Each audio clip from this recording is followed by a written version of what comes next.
এই ধরনের অঙ্ক খুব আসবে, হয়তো এটাও চলে আসতে পারে, এটা কারণ এটা তোমাদের বইয়ে দেওয়া আছে। কি বলছে?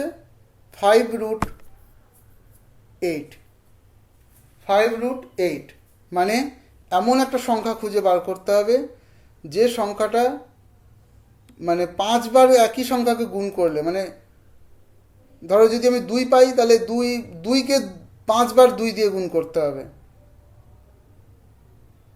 তাহলে যেন আমি 8 পাই। এমন একটা সংখ্যা বার করতে হবে। এই এই এক্সপ্রেশনটা মানে হচ্ছে এমন একটা সংখ্যা যে সংখ্যা 5 বার যদি গুণ হয় তাহলে আমার 8 রেজাল্ট হবে।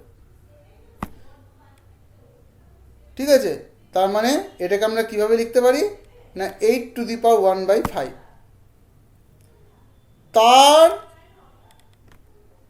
টোটালটার পাওয়ার হচ্ছে 5/2, 5/2। ঠিক আছে? 8⁻1/5 সেকেন্ড পোর্শনটা দিয়েছে 16⁻³ আমি এটাকে এভাবেই রেখে দিলাম আপাতত। 8কে আমি কি লিখতে পারি? 8কে লিখতে পারি 2³ দেখো আমি 2³ লিখেছি, তার পাওয়ার হচ্ছে এই 1/5, আমি তার পাওয়ার দিচ্ছি 1/5, আবার তার পাওয়ার হচ্ছে 5/2, আমি সব দিয়েছি। এখানে দেখো 16কে কি লিখতে পারি 2/4, পারি তো লিখতে, তার পাওয়ার -3/2।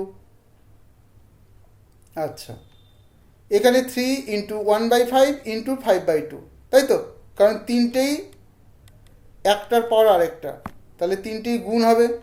এখানে আমি গুণ করেছি, গুণ করলে কি হবে, এই 5 কেটে যাবে, কি পড়ে থাকবে 3/2, 3/2 পড়ে থাকবে। দেখো এখানে 2/3/2 পড়ে আছে, এখানেও ঠিক তাই, এখানেও আমার কাটাকুটি হবে, 4 আছে, 3/2 আছে, আমার 4 ইন্টু -3/2 গুণ হবে, তাহলে 2, এই 2 কেটে গিয়ে 2 পড়ে থাকবে, তাহলে -6,